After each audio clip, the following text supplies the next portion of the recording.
Welcome in, welcome in. So we're going to talk some heavy Detroit Lions football talk. Looking at the depth chart, Lions, a really strong team. Like I discussed before, they have some good depth on defense. A lot of teams in the NFL don't have the luxury the Detroit Lions do on defense with their depth chart.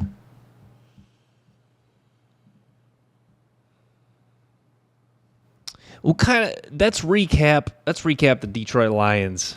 Let's recap their 2023 record.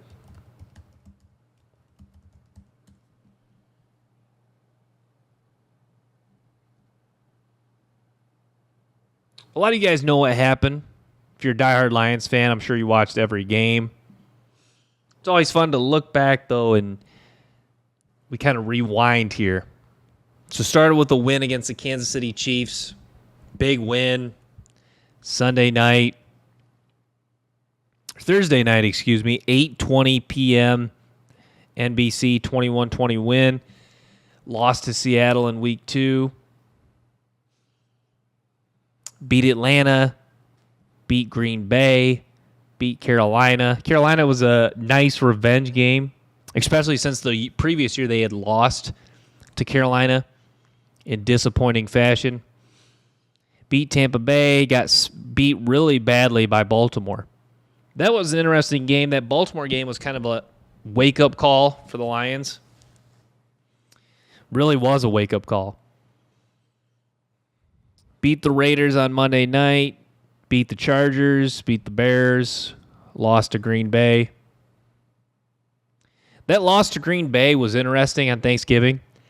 That, to me, that game seemed like Green Bay just wanted it more so than the Lions. I think the Lions came hungry, ready to play. Division game Thanksgiving. You saw the way Matt LaFleur was locked in. You saw the way that Green Bay was ready for a physical, tough game.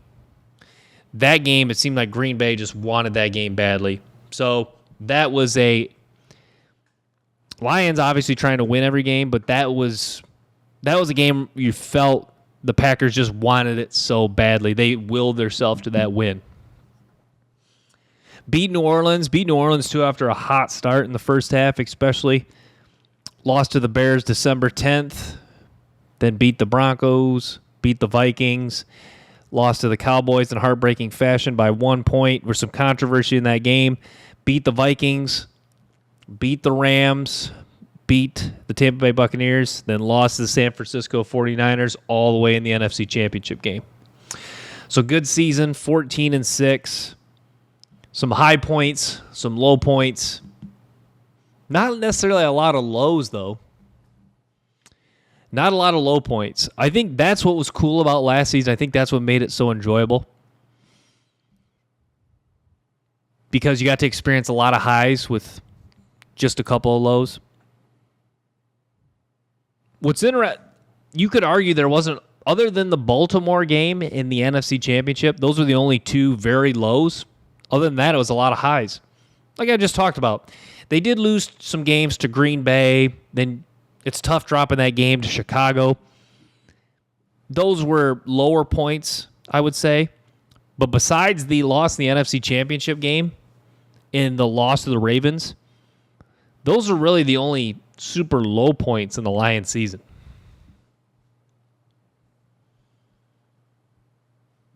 Let's look at the Lions schedule this year.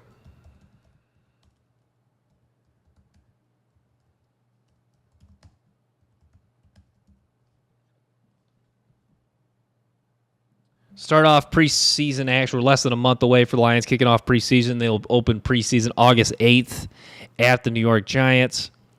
Week 1, they start out with the LA Rams. I'm going to guess the Lions win this game.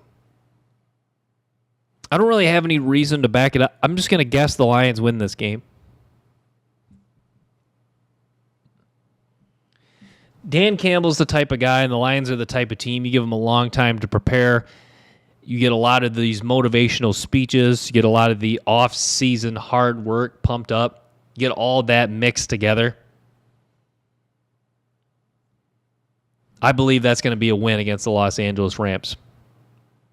I'm not going to guarantee anything, but I believe the Lions will start the season 1-0. Tampa Bay week 2 actually concerns me. I might have these wrong, could have these flip-flopped. I could actually see the opposite happening, them lose to the Rams, then beat the Buccaneers as like in a rebound scenario. But I could see week 2 being a loss just because it'd be one of those things with the Lions where they ended the season on a sour note, and then they rebound in a big way, getting a nice win against the Rams, and then week 2 happens with a letdown.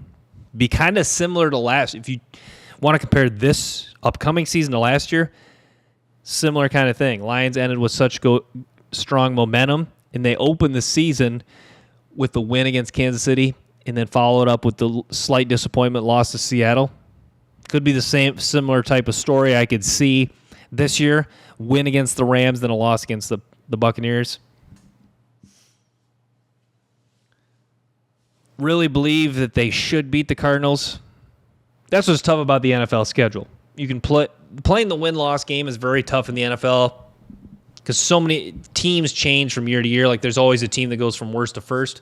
I certainly could see them beating the Cardinals. You never know. And then Seattle week 4, Cowboys week 5. Lions have a really tough schedule. Even the Tennessee Titans. I could easily see a team that's better this year. Green Bay Packers at the Texans Sunday night. Really looking forward to that game. I think that's a really nice matchup. It's a fun crossover game matchup. AFC versus NFC against Lions take on a really good quarterback. A Houston Texans team that just seems to be getting better. And a Houston Texans team that, similar to the Lions, seems like all hope was lost a couple years ago. You get the right coach, you get the right quarterback, similar to the Lions. You start drafting better, you get some good free agents. Seems to be things are just continuing to move in the right direction. So that could be a collision of two teams continuing to move in the right direction. Good head coaches, good quarterbacks. I was going to say young, Jared Goff, not that young. But I'm excited for that Houston Texans. Jacksonville, be a pretty tough game. Indianapolis Colts, that'll be pretty tough. The Bears in week 13. Packers in week 14. Bills in week 15. Bears once again in week 16. Niners in week 17. Then week 18, the Vikings.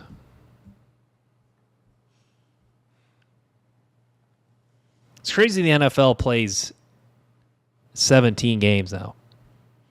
Seems like a long season.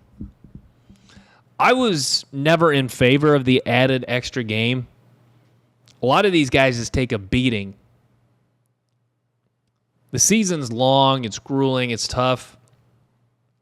Even if you're a team that doesn't make the playoffs, starting in July and then going all the way to, when's week 18? Week 18, going all the way to January, that's a long time. It's a lot of wear and tear on the body. I know these guys are getting paid a lot, but the NFL is a grueling game. It's a violent game. It's a tough game. Just a lot of wear and tear on the body. So I was one that was not in favor of the extra game.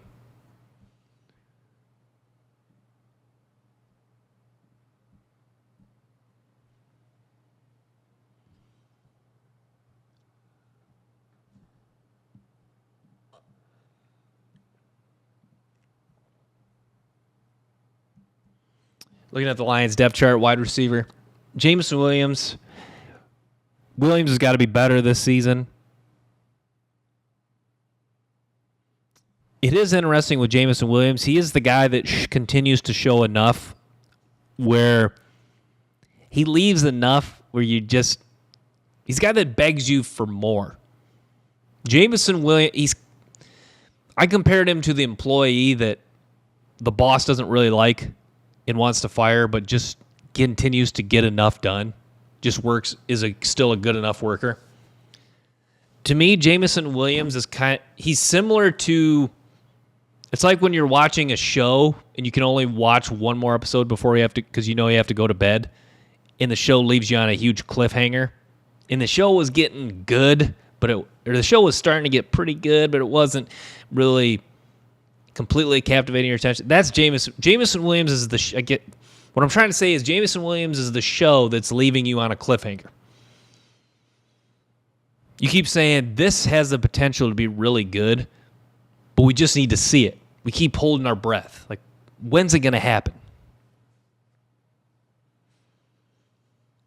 Antoine Green, Khalif Raymond, Donovan Peoples-Jones. I like Donovan Peoples-Jones. I'm happy he's in Detroit. I've always been a fan of Donovan Peoples-Jones. I don't know what it is about the guy.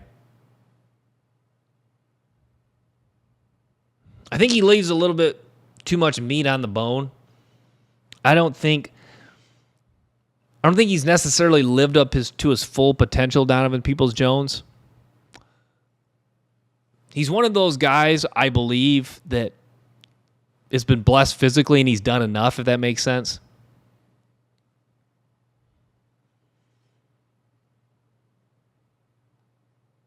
A lot of times people that were born very blessed athletically don't really completely reach their maximum potential. I would say in the case of Donovan Peoples-Jones, I think he's been blessed, and I think he's reached most of his potential, but I think he didn't really maximize it. You're talking about a guy that had a phenomenal vertical jump, size, 5-star out of high school, nice career at Michigan, and then was solid with the Browns, then now in Detroit. It's been a solid ride overall for Donovan Peoples-Jones, but maybe you can get a little bit more out of him. I think that's what Detroit is hoping, that maybe next year, you hope he doesn't continue the trend of maybe next year, but I think that's what Detroit's thinking. Next year, can we see next year or at some point what Donovan Peoples-Jones is capable of? Then if not, they only gave up, what did they give up to trade for him? It was like I'll have to look it up.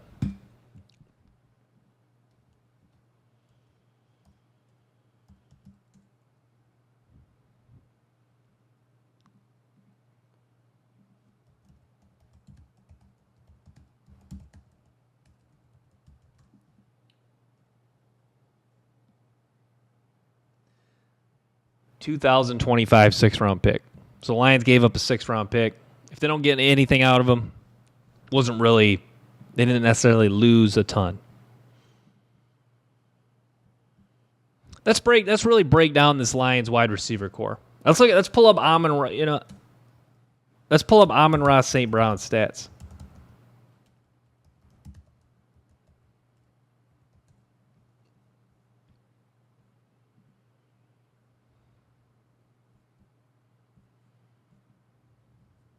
Thing with Amon-Ra St. Brown, if you know me as a person,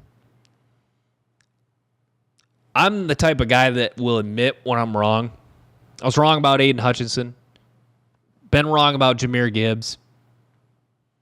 I'll admit right here I was dead wrong about Aiden Hutchinson. I did not think his game would translate to the NFL level. I thought Jahmyr Gibbs, I thought it was a solid pick. I didn't think Jahmyr Gibbs would make the impact he did. And I try to stay humble as possible, but I really called that Amon-Ra St. Brown would be I guess to be careful, I didn't think he'd be a star. I thought he would work out in the NFL. I thought he'd be a good wide receiver, at least a solid one. I said he was the next Julian Edelman. Shoot, he could be better than that. So I guess I wasn't fully right with Amon-Ra St. Brown, but I will take some credit in regards to saying that it was going to work out in the NFL. It's always funny knowing what we know now. Looking back, you'd say Amon-Ra St. Brown was a fantastic pick. It's always funny to look when people say that, looking back, knowing what they know in the future. It was interesting at the time, though, because Amon-Ra St. Brown was a 5-star receiver, good career at USC, and then the Lions picked him, and people were happy, but it was kind of like, okay, yeah, this guy could be good. I don't think a lot of people were expecting 912 yards in the first season, 1,161 yards, 6 touchdowns in the second season, 1,515 yards, 10 touchdowns in the third season at just 24 years old. Back-to-back Pro Bowls, first team All-Pro this year. Still just 24 years old. So I guess I'll have to retract. I was not fully right about Amon-Ra St. Brown. I didn't think he'd become a superstar. But I was excited for Amon-Ra St. Brown. I remember my dad and I talked about it at the time in the pre-draft process. I was telling my dad about him actually the day he had his pro day at USC. It's funny how you can remember things clearly. I was telling my dad, this is a guy that Amon-Ra St. Brown, I really like him. And he really liked him too. And he asked me why he wasn't getting more hype, wasn't getting talked about more. And I said I thought he might just project to be a slot receiver in the NFL. But it's one of those things, if you just do one thing, might as well just do one thing really well. Turns out Amon-Ra St. Brown can do multiple things really well. He's not just limited to the slot. But he was kind of lost in that wide receiver. A lot of the Jamar Chase was in that class. There's a lot of other receivers getting more buzz, and he was kind of just... That's the interesting thing about the NFL draft. There's a lot of times good players, but they don't really get the talk they deserve just because there's other really good players that happen to be above them at that position at the time. That was kind of the case of Amon-Ra St. Brown. He's kind of just lost in the shuffle, if you will. But a good player. 9.2 yards per target.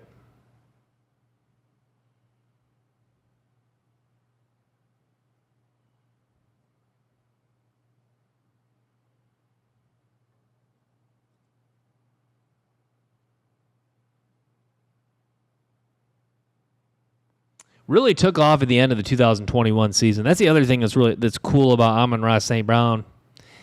End of 2021 is it really started clicking for him. It was cool to see.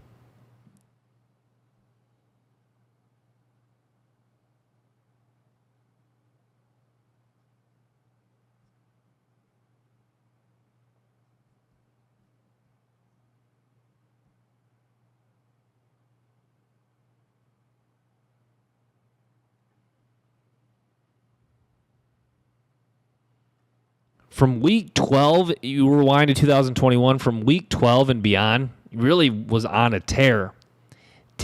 Week 12 against Minnesota. I actually remember this game specifically. It's a game the Lions won. I remember coming home and watching this when I got home from work. 10 catches, 86 yards, a touchdown. The next week against Denver, 8 catches, 73 yards. Against Arizona, Game week 14, week 15, 8 catches, 90 yards, receiving a touchdown. Then 9 catches, 91 yards, and a touchdown against Atlanta. 8 catches, 111 yards, a touchdown against Seattle. 8 catches, 109 yards, and a touchdown against Green Bay in the final game. It was cool to see it just really click for him in 2021.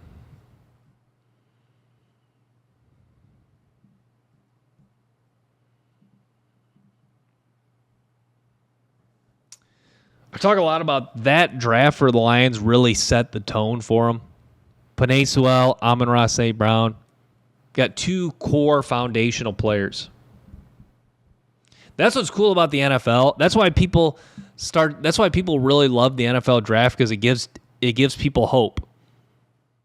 You hit on 2 draft picks like that, it just can change the whole landscape of your team. It can project so positively towards the future. You got 2 superstars for a long time, and they both got paid.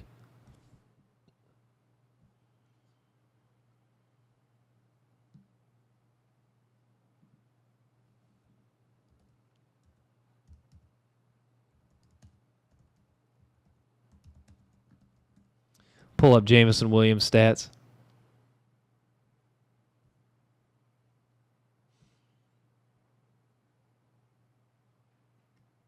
So J-Mo in 2022, 1 catch, 41 yards, and a touchdown. So made the most of his 1 catch he had.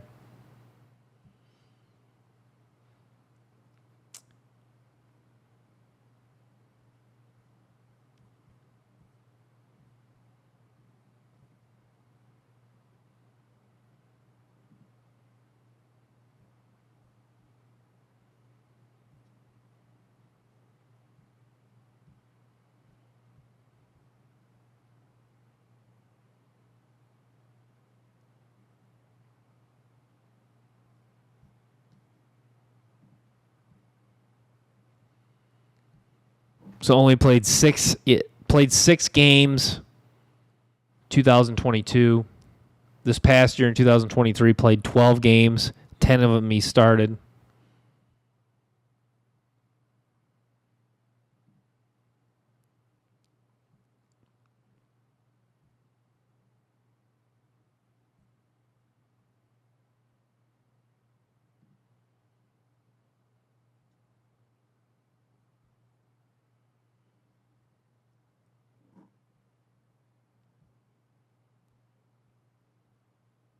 First game, 2 receptions, 2 yards against Carolina.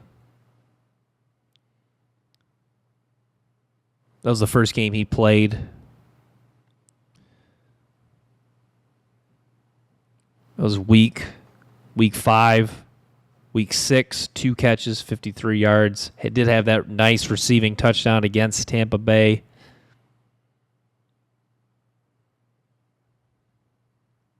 No catches against Baltimore. 2 catches, 16 yards against the Raiders in Week 8. 2 catches, 18 yards against the Chargers in Week 10. 2 catches, 44 yards, and a receiving touchdown in Week 11 against the Bears.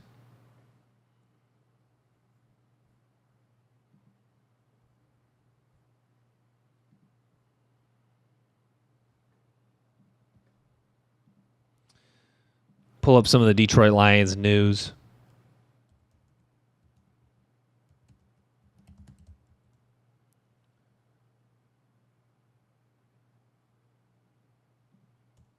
Yeah, here's more news on Amon-Ra St. Brown. Plans to go harder. Plans to go harder after contract extension. That's the type of guy I love. There's too many guys in the NFL after they do get paid, they don't really compete at the same level. Amon-Ra St. Brown's not that type of guy. He's going to compete no matter if he's getting paid $5, $5 million. That's just the type of guy St. Brown is.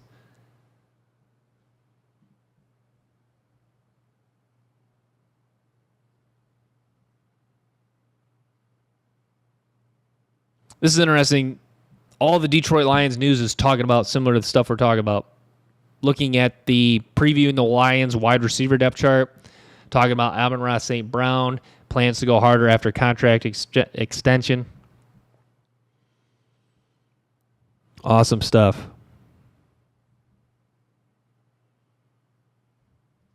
School of the Lions are getting a lot of publicity.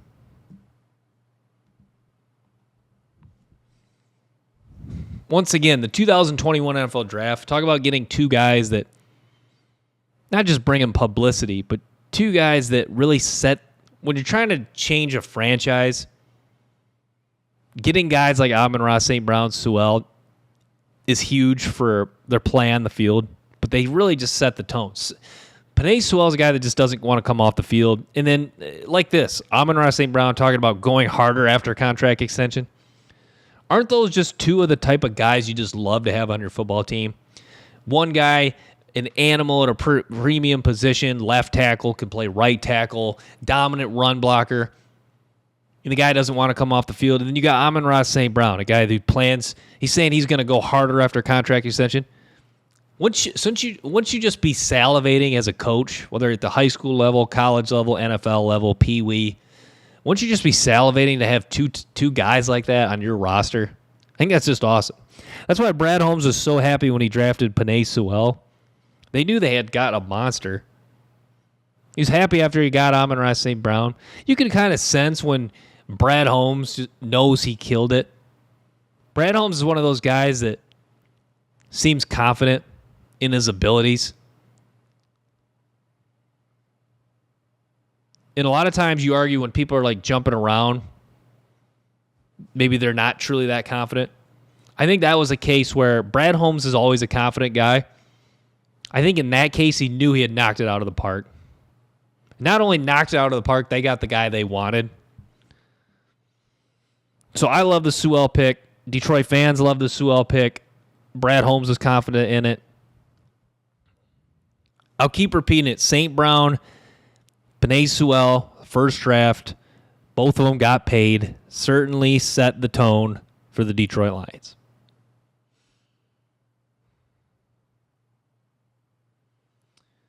Here's an interesting article. Which Lions player has the most at stake in 2024?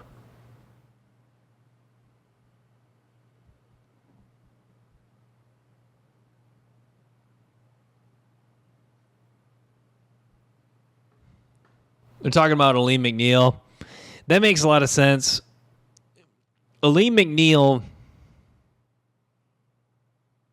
I think Aleem McNeil's a guy you hope DJ Reed. I think they got DJ Reader because they don't want Aleem McNeil to feel too much pressure. Aleem McNeil coming off a good season. I don't know what his mindset is. I assume he's probably feeling some pressure to follow up last season, like this past season. But it's going to be tough. Defensive tackle is just a tough position in the NFL.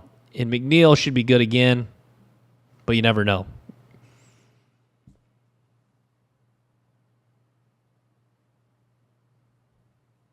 Carlton Davis, too. There's a lot at stake for Carlton Davis.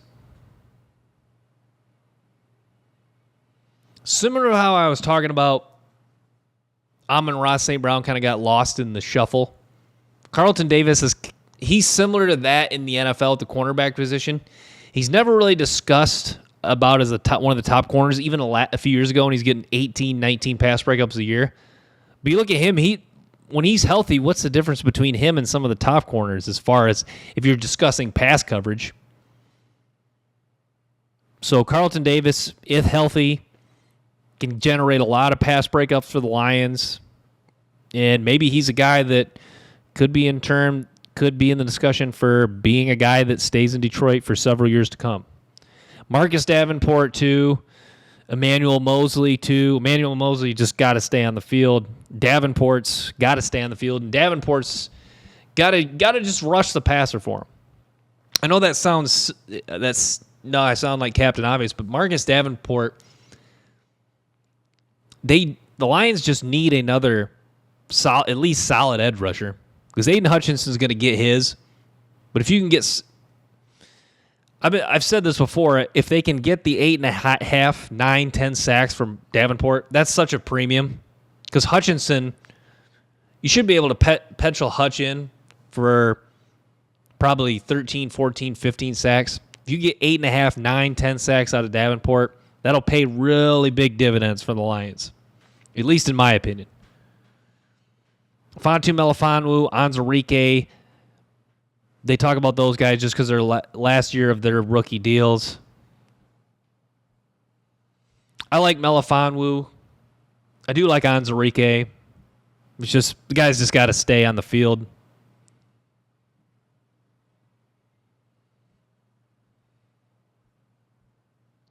Previewing the Lions wide receivers. They did lose Josh Reynolds, Amon-Ra St. Brown, Jamison Williams, Khalif Raymond, Donovan Peoples-Jones, Antoine Green, Isaiah Williams, Jalen Calhoun, Traquan Smith, Maurice Alexander. I like that they brought in Traquan Smith. This guy that's shown some ability in New Orleans. Tom Kennedy, Darius Fountain, Caden Davis.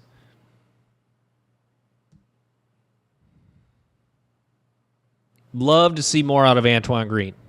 Love to see more than one reception, 2 yards. Craving more from Antoine Green. We're craving more from Donovan Peoples-Jones. That's what's tough about the Lions wide receiving core. Amon-Ra St. Brown really has been the only guy that's been dominant and consistent. Jamison Williams has showed dominance, but hasn't been consistent. Khalif Raymond, at times, has been consistent, if that kind of sounds like an oxymoron. But you get what I'm getting at with Khalif Raymond, just because the return ability, and when he's been active and when they've needed him, he's had games where he's had a few catches. So even though that sounds like kind of an oxymoron, at times has been consistent, but not a lot of high upside, with the exception of his return ability. And then Peoples-Jones. I didn't realize Peoples-Jones even had 13 catches, 155 yards. They're going to need more out of him. I wouldn't be surprised if the Lions do make a trade for another receiver. It was interesting. I was Googling like crazy. I thought the Lions had made a move and gotten Michael Wilson, that Stanford receiver. That was a guy I actually wanted them to draft. The Cardinals got him. Was it third or fourth round? That was a guy I really liked. There was an article, Stanford wide receiver. Was one of these guys, which of these guys played at Stanford? Where did Isaiah Williams come from? Isaiah Williams.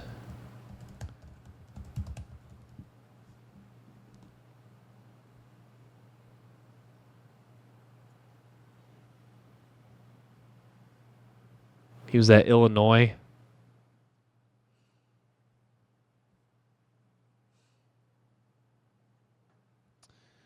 So he was undrafted. Okay. This is showing Isaiah Williams. Last year, Illinois had 1,055 yards, 5 touchdowns. I didn't know he was that good. Okay. But anyways, there was an article. I thought it showed Stanford wide receiver could help the Lions. Which one of these guys played at Stanford? So Isaiah Williams, undrafted guy at Illinois. Antoine Green, North Carolina. Donovan Peoples-Jones, Michigan. Khalif Raymond, I forget where he played college, but he's been in the NFL, obviously, for a few years. Jamison Williams, Ohio State and Bama. St. Brown, USC.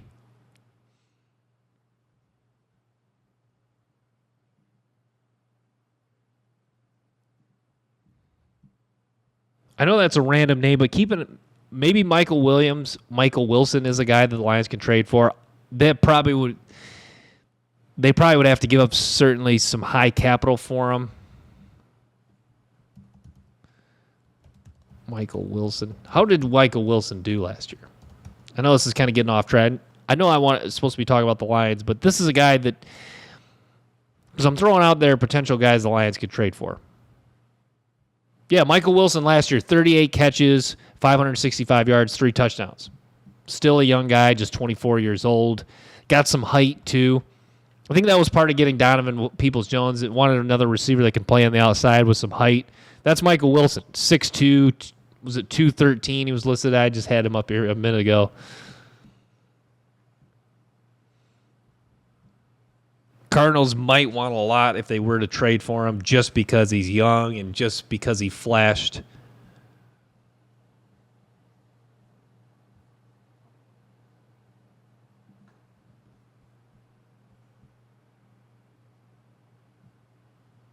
Edge rusher position, a position to watch for the Lions. Hutch, Davenport.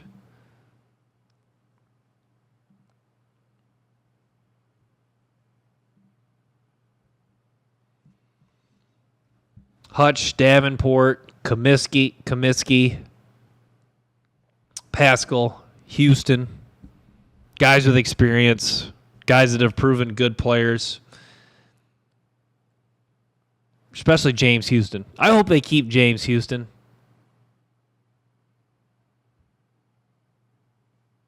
There's a lot of competition in Detroit now, which is good. Good, healthy competition.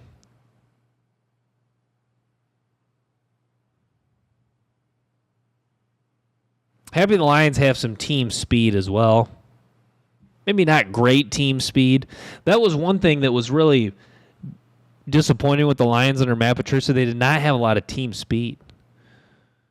There's not a lot of fast players. Still not one of the fastest teams, I would say. I would say they're more athletic. Like Aiden Hutchinson, a really good athlete. Anzalone, a good athlete. Jack Campbell, a good athlete. Terrion Arnold, a good athlete. Kirby Joseph, good athlete. Brian Branch, versatile, a good athlete.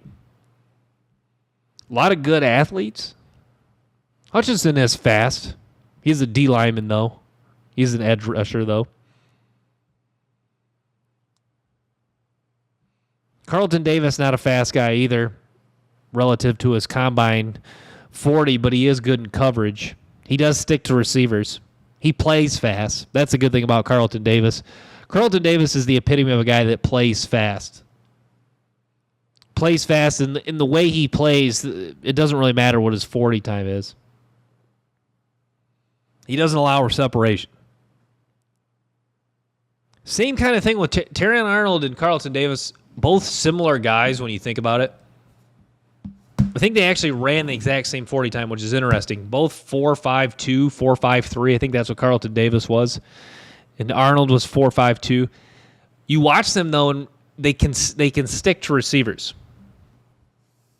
I think that's where it becomes a concern with corners with the 40 time, is if it shows up, is if they do have some pass breakups and interceptions, but there is multiple plays where they do get burnt. You notice with Arnold and with Carlton Davis, even though, sure, they're not fast enough to probably hang with the fastest receivers in the world, against fast receivers, they don't get beat badly if they do get beat, if that makes sense. Main point I'm trying to make is I don't think the 40 time, I don't think the lacking speed a little bit with Terrion Arnold and Carlton Davis affects those guys much.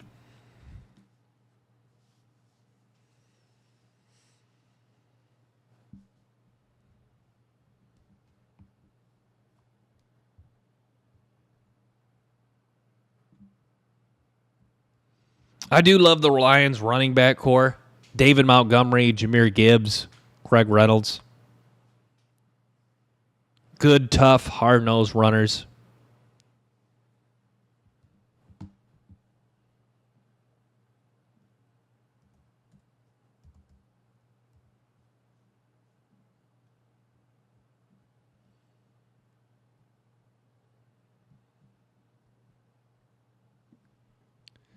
Quietly, Jahmyr Gibbs with 15 games played last year, 3 starts. Still only 22 years old.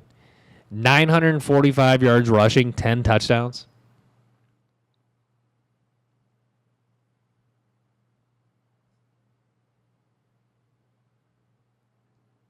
Average a solid 5.2 yards per carry.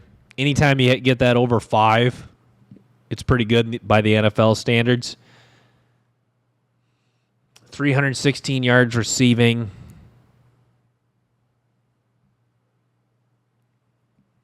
A nice season overall for Jahmyr Gibbs, really. Really nice season. At Georgia Tech, at Alabama.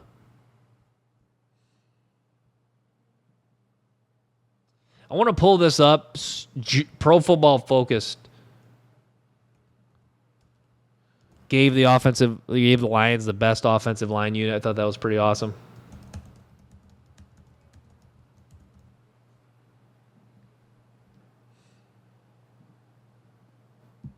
Lions take top spot, led by Penei, Sewell, and Frank Ragnow. Absolutely. Ragnow, Sewell, both studs, both off outstanding players.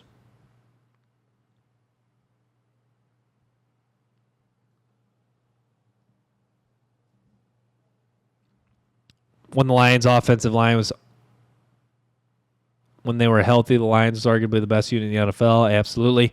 Right tackle Penei Sewell was the league's highest graded offensive lineman, and Frank Ragnow earned the top spot.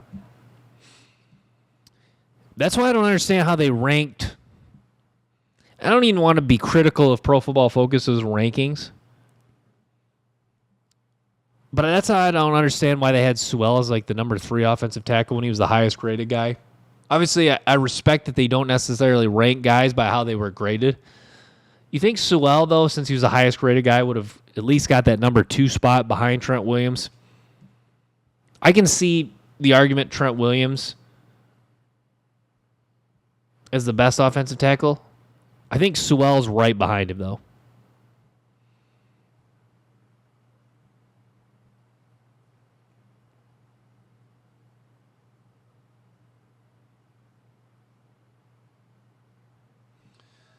That article, top offensive. You got the Eagles' number 2 offensive line. Eagles, similar to Lions, that really have made an emphasis to build their team through the trenches.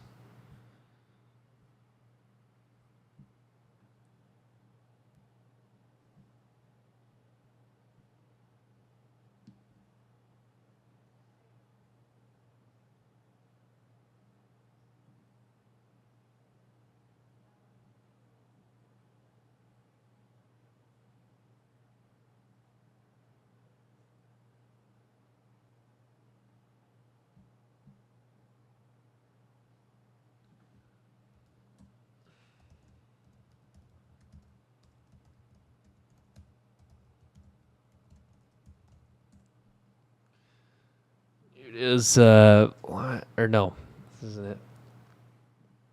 Here it is. Pro Football Focus top 32 offensive tackles. So we got Sewell at number 3, Tristan Wirfs at number 2. Sewell, I guess their reasoning was this pass blocking grade was ranked outside the top 10. Run blocking grade, fantastic.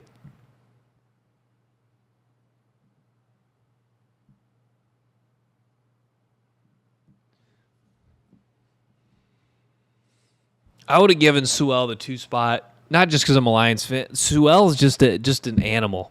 Dude is just a beast. I do like Tristan Wirfs. I do like Trent Williams. Probably would keep. I think Trent Williams and Sewell, it's kind of a toss up. Makes you wonder how many more years left Trent Williams has as being the number 1 guy. But a really good player though.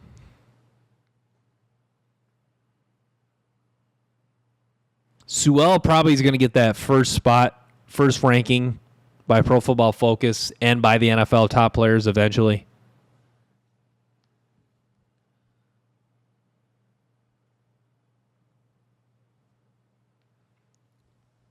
Really liked. Look at the Lions' offensive line. It is just so strong. That was one thing. I guess when the new regime came in, the cupboard wasn't bare in regards to their offensive line. They had Taylor Decker, Ragnow, and then they did a good job of drafting Sewell.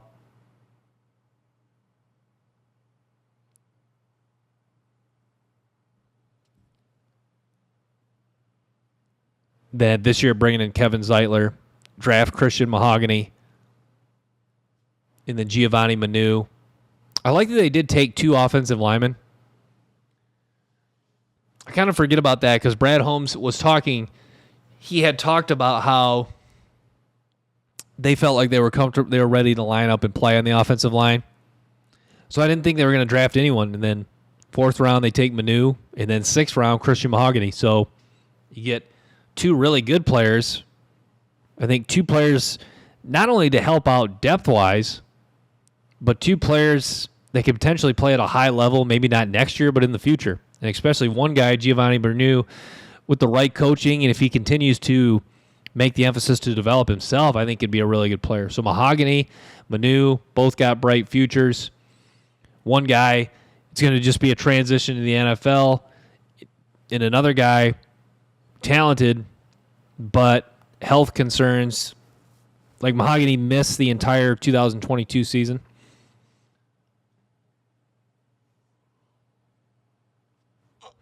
I don't even know why he slipped in the draft because he played in 2023 and he played at a high level. So I don't know what I was missing with Mahogany. Mahogany was one of those guys who, prior to the 2000 to this season, I like to watch some guys in the summer that are draft eligible. Mahogany was a guy I had up there as a guy I really liked, had him projected as going to be one of my top interior offensive linemen.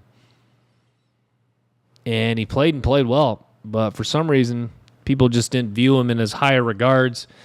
I think missing the entire 2022 season with injury played a part in it, but a talented guy showed this year, showed in 2021 when he was healthy, 2020, redshirt in 2019 at Boston College, but has shown when he's healthy what type of ability he has.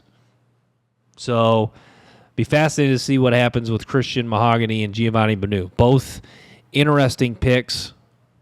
Interesting in the sense that they could both be really good picks and guys that both have the potential to have really high upside. Mekhi Wingo, too. Wingo, his story's similar to Mahogany. Talented guy, high upside, probably should have went higher in the draft, but the injury.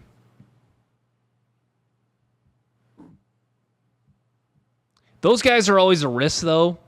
I guess if you want to be pessimistic with those type of guys, a lot of times those guys it doesn't seem to work out in the NFL for whatever reason. The guy have the stories that I just mentioned. Guys who are, what's one guy that it's really worked out that had that type of story? A guy that slipped far in the draft, good in college when he was healthy but had injuries. trying to think of a guy that would fit that has that type of story. So those guys are always risks. I guess the point I'm trying to make is those guys are always risks. And the fact that I can't really think of a guy necessarily off the top of my head really kind of backs up that claim.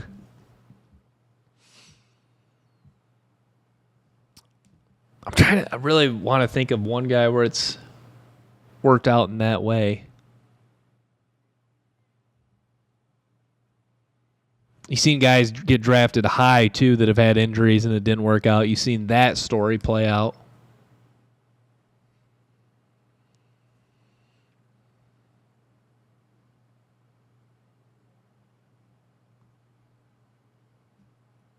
Mahogany, though, I think is going to be the exception just because it's been a while since I've watched his tape, but from what I remember is the guy's a legit run blocker. Guy's a good run blocking offensive lineman. Let's see how big he is, too. He looks pretty big, too. 6'3", 319. So, yeah, I got high expectations for Christian Mahogany. It is funny the Lions took him, and when Brad Holmes makes a good pick later rounds, I always call it a Brad Holmes special. Those picks to me were Brad Holmes specials. And I was talking about this before. Brad Holmes, these could be the picks where I say Brad Holmes gets the last lap. It's not like a lot of people are heavily doubting these picks just because they're later rounds. But I think to a degree, once you draft a guy beyond 4th, 5th round, a lot of people, there's always the doubt. These could be the picks that, to a degree, Brad Holmes could get the last laugh. Because people could be like, it's easy to be pessimistic. People could be like, well, Mahogany injured a lot. Mekhi Wingo injured a lot. And even when he wasn't healthy, he wasn't dominant. Sure, those things are true. But also, if you want to play glass half full, Mahogany, when he's healthy, good run blocker, made a big impact for this Boston College team. They were a better running team. And then Mekhi Wingo wore the number 18 jersey, a jersey that they give out to one of the top players in the LSU team, a leader. And then Wingo, guy that played a lot of snaps, so his conditioning, shown that he can stay in good shape, play a lot of snaps, be a team player. So that's what's interesting about a lot of guys that fall after the 3rd, 4th round. With a lot of those, they have a lot of things where you can be skeptical, be pessimistic, but they also a lot of times do have some things that you can talk about. And Mel Kiper talks about this too. There are guys that they have some things where if they not necessarily improve on the things they can't do, because if a guy can't do it, he usually continues to not be able to do it. But they usually have some traits where if they really focus on improving those traits, can really help them excel. So I think in the case of Mekhi Wingo, if Wingo, he's a guy that can, shown for a bigger guy, can stay in shape and play a lot of snaps. If he can stay in shape, play a lot of snaps, give the relentless effort, if he can do that like he did in college, I think that'll help him have success in the NFL. And then Mahogany, size, good run blocker. If he just uses his run blocking ability when healthy in the NFL, then if his run blocking ability is apparent when they need him to fill in, then I think that'll give him success in the NFL. So definitely some things to like about Mahogany and Mekhi Wingo that'll help them succeed. A lot riding on Terrion Arnold. That's the main theme, especially I always like to listen to what the national media, a lot of people trust the opinions of guys who are Lions fans. Like if you listen to Detroit Sports Talk, they obviously know a lot about the Lions. It's always interesting for me to hear about what people think about a team that are not a fan of them, that don't have necessarily like a bias, if you will. That's what a lot of the national media, national media, I'd say Pro Football Focus was saying a lot of the pessimism pessimism. Is it?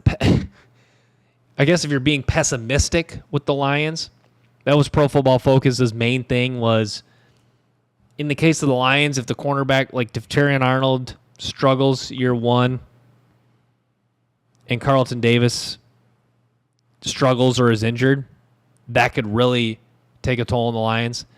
So the bottom line, the cornerback position is going to be valuable for the Lions. If Arnold is healthy and plays like he did last year at Alabama and is good, so critical. If Carlton Davis looks like the guy from a few years ago, sticky in coverage, 18, 19 pass breakups, that's so critical for the Lions. If Emmanuel Mosley stays healthy and looks like the guy who really flashed in San Francisco, that's so critical for the Lions. If Kirby Joseph continues to play the ball well at free safety, that's critical. If Brian Branch continues to play at a high level and is versatile for him, that's so critical. So you could argue not just the cornerback position, but the secondary as a whole, very critical to the Lions defense, especially since they run, I believe they're still going to run the 4-2-5 defense this year. Defense that really requires talented, athletic DBs who can cover. So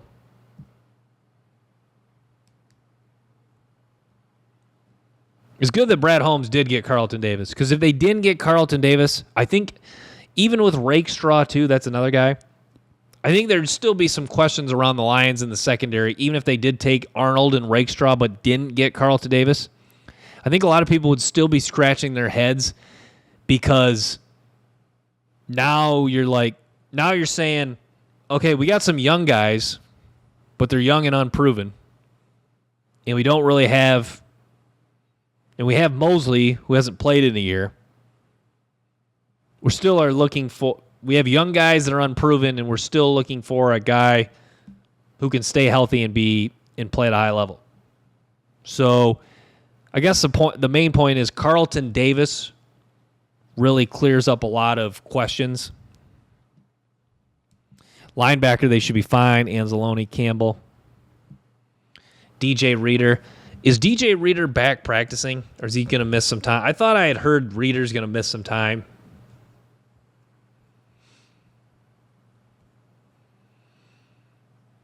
I hope Reader stays healthy. They need him. They really need him to stay healthy this year. Him and Aleem McNeil could be a dominant presence inside. Laporta, Brock Wright, James Mitchell, Shane Zylstra. Quietly a really good tight end core, with all things considered.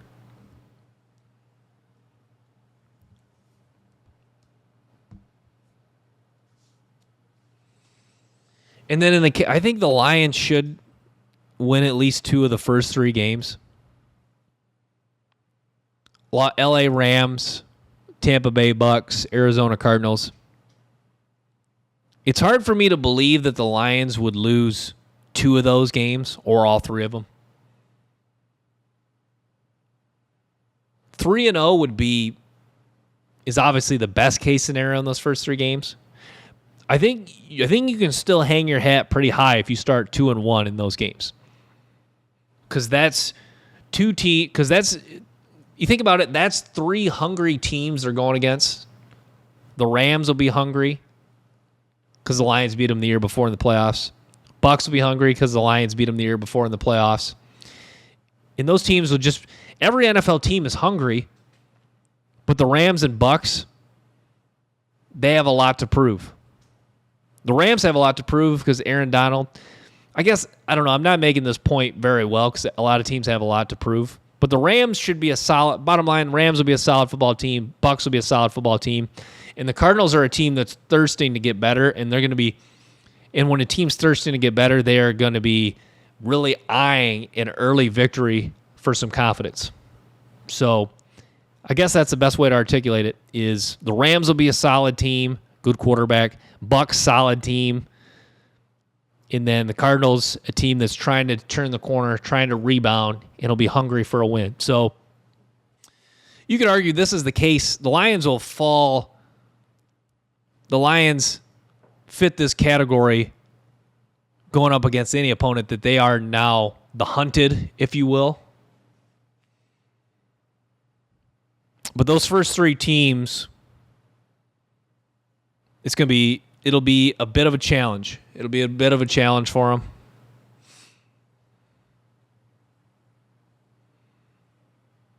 The NFL, I feel like the first few weeks of the NFL season sometimes are the toughest. Because you don't know how a team's going to be, how the team's going to be year to year. Are they worse? Are they better? Are they a little worse? Are they a little better? And then you don't really know how your team's gelling. The first week, especially the first 2 weeks of the NFL season, are always really interesting. You have one team blow out a team that people aren't expecting. So that's why I believe the Lions going at least 2-1 is big, just because uncertainty in the first 2 weeks of the NFL season. And the LA Rams and the Buccaneers are gonna be no slouch.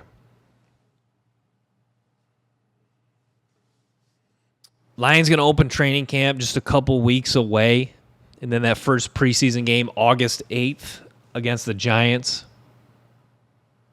I don't know how many starters we'll see against the Giants. I don't know what to expect from preseason anymore. Would love to see the Lions win all three preseason games, but you never know. You never know what's going to happen. A lot of people talk about the year 2008, they went 4-0 in the preseason. They lost all 16 games.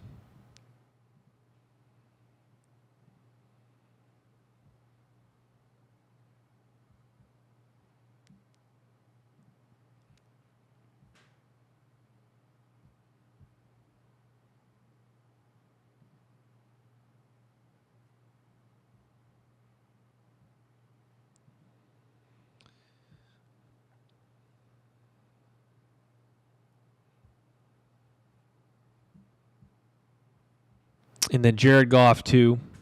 Quarterback, we didn't really touch on that. Jared Goff, Hendon Hooker, Nate Sudfeld. I'd love to see Hendon Hooker. I'd like to see Hendon Hooker out there in preseason action. I think if that's one thing that's intriguing in the preseason for the Lions is to see Hendon Hooker play, see Hendon Hooker get some snaps.